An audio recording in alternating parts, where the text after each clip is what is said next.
할렐루야. 주 예수의 은혜와 평강이 있을지어다. 오늘 말씀의 제목은 꿈같은 이야기입니다. 꿈같은 이야기, 꿈같은 예수님 이야기.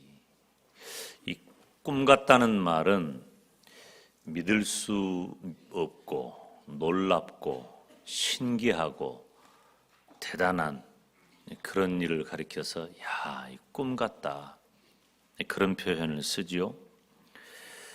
그런데 요셉이 믿을 수 없는 현실을 만났어요.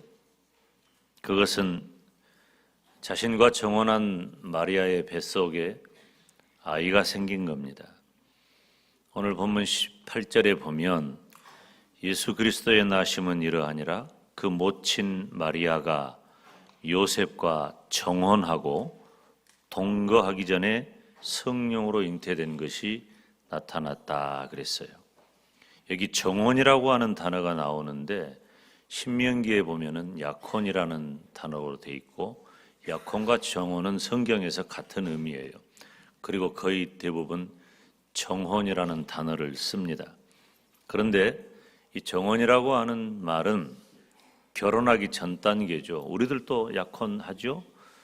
그런데 이제 물론 결혼하기 위해서 약혼을 하지만 성경에서 말하는, 그리고 이스라엘 민족이 말하는 그 정혼은 우리들이 생각하는 약혼과는 훨씬 더 강력한 의미를 가져요. 그러니까 결혼에 대한 아주 강력한 구속력을 갖는 거예요. 반드시 결혼할 사람이 결혼의 전 단계로 정혼의 과정을 거치는 거죠. 그러니까 정혼은 이미 결혼한 것에 준하는 그런 정도의 결혼 구속력을 갖는 거죠. 그래서 요셉과 마리아는 사실 그 나이가 우리가 생각하는 것처럼 많지를 않습니다. 지금은 우리도 결혼 연령이 많이 높아져 가지고 예전과는 다른데, 이 예수님 시대의 이스라엘은 보통 여자는 16세, 15, 16세 정도 되면 결혼을 했고요. 남자는 17, 18세 이런 정도면 대체적으로 이스라엘의 문헌을 보면은 결혼을 했다고 해요. 그러니까 이때 우리로 보면 어린 나이죠. 어린 나이에 정혼을 하고 결혼을 앞두고 있는데 그 과정에서 마리아가 아이를 갖게 된 거예요. 이게 말이니까 쉽지 굉장히 힘들고 어려운 상황이에요. 이런 상황에서 이 남자가 취할 수 있는 건 뭐냐면은 이혼 증서를 써서, 정혼한 것이 결혼을 강력히 전제한 거니까 이혼 증서를 써서 돌려주어 그 여인을 자유롭게 해주거나, 아니면 그들의 율법대로 부정한 아이를 가졌기 때문에 돌로 쳐서 심판을 받게 하는 거죠. 여러분, 요셉의 충격이 얼마나 컸을까요? 그런데 이 요셉이 이 마리아와의 결혼을, 이 정혼을 종결하기로 마음을 먹었어요. 그래서 19절에 보면 그 남편 요셉은 의로운 사람이라 저를 드러내지 아니하고 가만히 끊고자 했다 그랬죠. 이 요셉의 성정이 굉장히 착하고 의로운 것 같아요. 그래서 마리아가 어려움을 당하지 않도록 배려를 한 거예요. 가만히 끊고자 한 거예요. 그런데 어느 날 요셉이 실제로 잠들었을 때 꿈을 꾸었습니다. 그 꿈에 주의 사자가 마리아에게 잉태된 예수님 이야기를 해 주었어요. 그런데 그 꿈에 주의 사자가 이 요셉에게 해 주었던 내용들을 보면 2000년이 지난 지금 우리들이 들을 때에, 생각을 할 때에, 야, 이건 정말 꿈 같은 이야기다. 우리 예수님의 이야기는 신기하고 놀랍고 그리고 엄청난 일을 기록하고 있는 것입니다. 그러면 꿈 같은 예수님 이야기는 무엇일까? 첫째, 마리아가 성령으로 잉태하였다는 것입니다. 20절 우리가 다 같이 읽습니다. 시작. 이 일을 생각할 때에 주의 사자가 현몽하여 가로되 다윗의 자손 요셉아 네 아내 마리아 데려오기를 두려워 무서워 말라. 저에게 잉태된 자는 성령으로 된 것이라. 아멘. 사랑하는 여러분, 꿈 같은 예수님 이야기는 무엇일까요? 성령으로 잉태되었다. 즉 따라서 합시다. 예수님은 하나님이시다. 예수님이 하나님이 아니면 이럴 수가 없는 거예요. 예수님은 성령으로 잉태되어 초자연적으로 이 땅에 오셨어요. 출생하신 거죠. 사람의 몸을 입고 이 땅에 오실 때에 마리아의 몸을 통해서 오셨지만 성령으로 잉태되어서 초자연적으로 출생하셨습니다. 그것은 하나님이 이 땅에 오심을 증명하는 것입니다. 지금 성탄의 계절이 돌아왔는데요. 성탄절의 중요한 메시지는 무엇입니까? 예수님은 하나님이라고 하는 거예요. 예수님이 하나님이심을 찬양하고 맞이하는 것이 성탄절인 줄로 믿습니다. 좀 더 정확하게 표현하자면 예수님은 완전하신 하나님이고 완전하신 사람인 줄로 믿습니다. 예수님은 지난 시간에도 언급했듯이 그냥 우연히 우리들에게 오신 게 아니에요. 예수님께서 이 땅에 오신 것은 구약에 456번이나 되는 예언에 의해서 예수님은 준비되었고 때가 참에 예수님께서 이 땅에 오셨다는 것입니다. 그러므로 크리스마스, 이 성탄절은 하나님이 사람의 몸을 입고 이 땅에 오신 꿈 같은 일이 이루어진 엄청난 사건이라는 거예요. 야, 어떻게 이런 일이 있을 수가 있겠는가? 하나님이 어떻게 사람의 몸을 입고 이 땅에 올 수가 있을까? 우리는 믿음으로 이것을 받아들이기 때문에 우리는 다 이것을 아멘할 수 있고 내 마음속에 불편이 없지만 이것은 참으로 놀랍고 신기하고 엄청난 사건이라는 것입니다. 사랑하는 여러분, 예수님은 하나님이심을 믿으시기 바랍니다. 이것은 우리가 가진 어떤 지식이라든지 의학적 수준만으로 설명할 수 없는 초자연적인 사건이에요. 우리 기독교 안에는, 성경 안에는 신비롭고 초자연적인 사건이 굉장히 많이 있어요. 그런데 모두 다 예수님께서 실제로 이루신 일이라고 하는 것이죠. 예수님이 동정녀의 몸에서 탄생하셨다든지, 이 땅에서 사시다가 십자가에 못 박혀 죽으셨는데 다시 살아나셨다든지, 동정녀의 몸에서 탄생한 사람이 예수님 말고는 없는 거예요. 죽은 자 가운데 다시 살아난 이도 예수님밖에 없는 거예요. 그 예수님이 하늘로 올라가셨고 언젠가 다시 오실 줄로 믿습니다. 이것은 우리 기독교의 굉장히 중요한 사건이고 이것을 가리켜서 복음이라고 합니다. 한마디로 말하면 예수님이 하나님 되심을 보여주는 일련의 사건들입니다. 예수님을 하나님으로 믿는 것은 이 시대에 그리고 온 인류를 거쳐서 최고의 진리라고 하는 것입니다. 저와 여러분에게 2000년이 지난 지금 꿈 같은 예수님의 이야기가 요셉의 꿈을 통해 우리들에게 전해지고 있는데 그것은 바로 예수님은 하나님이시라는 겁니다. 저와 여러분이 하나님 되신 예수님 맞이하기를 주님의 이름으로 축원합니다. 꿈 같은 예수님 이야기 두 번째는 아들의 이름을 예수라 하라 그랬어요. 21절에 보면 아들을 낳으리니 이름을 예수라 하라. 이는 그가 자기 백성을 저희 죄에서 구원할 자이심이라 하니라. 아멘. 자기 백성을 저희 죄에서 구원할 자.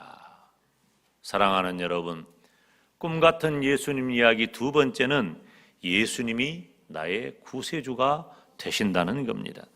예수님의 이름은 중요한 의미가 있죠. 하나님께서 천사를 통해서 지어준 이름이에요. 성경에 수많은 이름들이 있는데 모두 깊은 의미와 삶이 있어요. 이름을 보면 그 삶이 보이고 어떤 사람인가를 어느 정도 알 수 있다는 것이죠. 우리들도 우리의 자녀손들의 이름을 지을 때에 그냥 아무렇게나 짓지 않아요. 과거에는 그랬어요. 과거에는 이제 반상의 구별이 있었잖아요. 그래서 양반은 양반스럽게 이름을 짓고 상민은 상민스럽게 이름을 지었어요. 그것이 이어져 가지고 우리들이 자녀들 이름 지을 때 그냥 좀 대충 이름 짓는 분들도 덜어 있었어요. 근데 그건 아주 오래전 우리 부모님들 세대 이야기고요. 요즘은 자녀들 이름을 지을 때 이 아이가 어떤 아이가 되기를 바라는 소망과 의미를 담아서 이름을 다 짓습니다. 저도 제 아이들 이름 지을 때 그렇게 지었고요. 굉장히 중요하죠. 근데 성경에는 특별히 성경에 등장하는 인물은 그 이름대로 사는 경우가 거의 대부분이에요. 그러면 예수님이라고 하는 이름은 어떤 의미를 가지고 있을까요? 18절에 기록 21절에 기록된 말씀대로 보면 자기 백성을 저희 죄에서 구원할 자, 즉 예수님은 구원자라는 의미를 가지고 있는 것입니다. 사랑하는 여러분, 예수님은 저와 여러분의 구원자가 되시는 줄로 믿습니다. 구원이 무엇입니까? 구원은 내가 질병 가운데 있어요. 병 중에 있어. 병들어 있는데 그것을 고쳐주면 구원하는 것입니다. 내가 어떤 원수에게 강한 압제를 당하고 고통을 당하고 힘든 시간을 사는데 그것을 해결해 주는 것이 구원해 주는 겁니다. 또 본질적으로 구원은 뭐냐면 나를 죄에서 벗어나 영생을 얻게 하는 것이 구원인 줄로 믿습니다. 그러니까 예수님의 탄생 소식을 접하면서 우리는 죄와 사망에서 벗어나 예수님께서 영원한 생명을 우리에게 주신 줄로 믿습니다. 여러분, 예수님만이 저와 여러분의 구원자임을 믿으시기 바랍니다. 여러분, 예수님의 탄생, 만약에 성탄절이 없다면 우리 인류는 어떻게 될까요? 여전히 사망 가운데 있을 겁니다. 캄캄한 어두움 가운데 있을 거예요. 우리가 성탄절이 그렇게 기쁘고 감사한 이유는 무엇입니까? 온 인류의 구원이 열린 것이에요. 구원이 열렸기 때문에 기쁜 날이 되는 것입니다. 무슨 사람들이 기념할 만한 날들, 명절들, 기쁜 날 있지만 이 세상에 있는 모든 날들보다도 성탄절은 가장 기쁘고 가장 감사한 날. 왜? 저와 여러분을 죄에서 구원하시기 위해 예수님이 이 땅에 오신 날이기 때문입니다.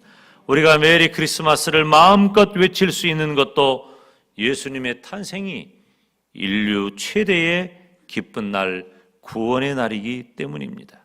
우리는 요셉이 꿈에서 천사에게 들려주었던 그 일을 2000년이 지난 지금 꿈 같은 예수님 이야기로 다시 만납니다. 꿈 같은 예수님 이야기는 첫째, 예수님은 하나님이시다. 두 번째, 예수님은 구세주가 되십니다. 믿으시기를 주님의 이름으로 축원합니다. 예수님은 하나님이시고 예수님은 구세주가 되셔요. 이 사실을 믿는 자마다 하나님께서 구원해 주실 줄로 믿습니다. 구속의 은혜를 주실 줄로 믿습니다. 우리들이 예수님이 하나님이시고 예수님이 구세주라고 하는 사실을 내 마음속에 믿고 입으로 시인하여 구원에 이르기를 주님의 이름으로 축원합니다. 꿈 같은 예수님 이야기 세 번째는 또 다른 이름, 즉 두 번째 이름인 임마누엘이 있어요. 우리 22절, 23절 다 같이 함께 읽겠습니다. 이 모든 일에 된 것은 주께서 선지자로 하신 말씀을 이루려 하심이니 가라사대 보라 처녀가 잉태하여 아들을 낳을 것이요 그 이름은 임마누엘이라 하리라 하셨으니 이를 번역한즉 하나님이 우리와 함께 계시다 함이라. 아멘. 하나님이 우리와 함께 계시다 함이라. 사랑하는 여러분, 이 시대의 꿈 같은 예수님 이야기는 무엇일까요? 하나님이 나와 함께 하시는 줄로 믿습니다. 첫 번째 이름은 예수예요. 구원자. 두 번째 이름, 또 다른 이름은 임마누엘. 임마누엘은 하나님이 우리와 함께 계신다는 의미입니다. 하나님께서는 예수님을 통해 우리와 함께 계시는 줄로 믿습니다. 모든 인간은 예외가 없어요. 예외 없이 모든 인간은 죄로 인하여 하나님과 원수가 되었습니다. 하나님과 원수가 되었다는 것은 내 죄로 인하여 하나님과의 교제는 단절되었고 나는 하나님과 함께 사는 것이 아니라 죄의 종으로 살아가게 되었어요. 이것은 인류의 비극입니다. 그리고 그 비극은 지금도 계속되고 있습니다. 그러나 예수님께서 이 땅에 오심으로 하나님이 우리와 함께 하시게 되었습니다. 하나님과 멀리 있고 나의 죄 때문에 중간에 막힌 담이 있었지만 예수님을 인하여 그 막힌 담은 허물어졌고 하나님과 화목하게 되었습니다. 예수님이 오시기 전에 우리 인간은 어떻게 살았습니까? 죄와 공포와 불안과 고통으로 가득한 삶을 살았습니다. 죄로 가득했고 불안했고 공포와 고통이 우리를 지배했어요. 사람들은 그것을 해결해 보려고 많이 애를 씁니다. 온갖 방법을 다 동원했어요. 그러나 아무리 애를 써도 우리 인간에게 주어진 죄로 인한 공포와 불안과 고통은 해결할 수가 없어요. 지식도 물질도 혹은 사치도 향락도 해결할 수 없어요. 사람들이 공허하잖아요. 이 스트레스 받고 공허하면 엄청 먹습니다. 그러니까 우리가 살찌신 분들은 살 빼라고 말하기 전에 위로하고 보살펴 줘야 돼요. 그냥 살찐 게 아니에요. 이 스트레스 받아가지고 막 시도 때도 없이 먹으니까 그런 거예요. 그리고 이 사람들이 불안해합니다. 지금 이 시대는 엄청난 불안의 시대예요. 사람들이 공허함을 메울 줄을 몰라. 불안해가지고 전전긍긍하면서. 그러니까 어떤 이는 지식으로 해결할 줄 알아. 지식적으로 많은 접근을 하는데 그것도 어느 정도예요.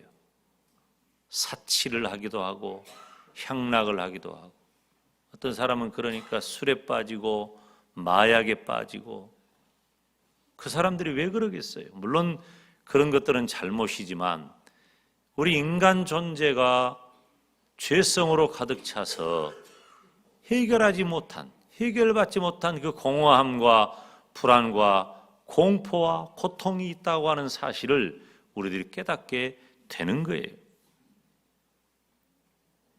그런데 하나님께서는 예수님 안에서 저와 여러분을 지켜주십니다. 예수님 안에서 저와 여러분을 보호해 주십니다. 예수님 안에서 저와 여러분이 이기게 해 주십니다. 예수님이 나와 함께 하신다는 사실은 그 엄청난 이야기예요. 우리는 죄에 빠져서 신음하고 고통하고 좌절하고 절망해야 마땅하지만 예수님께서 이 땅에 오셨고 그 예수님이 나와 함께 하심으로 그 모든 문제에서 해결되고 특별히 하나님과 화목하고 사람과 화목해하는 은혜를 주신 줄로 믿습니다. 그러므로 예수님께서 이 땅에 오신 성탄절은 하나님이 우리와 함께 하신 복되고 복된 날인 줄로 믿습니다. 예수님의 그 이름 임마누엘을 감사하시기를 주님의 이름으로 축원합니다. 사랑하는 여러분, 요셉은 꿈을 통해서 놀랍고 놀라운 예수님 이야기를 들었습니다. 그 이후에 요셉이 어떻게 살았을까요? 요셉은 마리아와 결혼을 했고, 요셉은 자기의 후손으로 예수님을 낳는 놀라운 역사를 경험하게 되었습니다. 그리고 지금까지 우리가 기억하는 요셉이라는 사람이 된 것입니다. 지금 이 시대에 저와 여러분은 2000년이 지나서 꿈에서 하나님이 전해주신 것은 아니지만 꿈 같은 예수님 이야기를 듣고 있는 것입니다. 꿈 같은 예수님 이야기는 무엇입니까? 예수님은 하나님이십니다. 예수님은 구세주이십니다.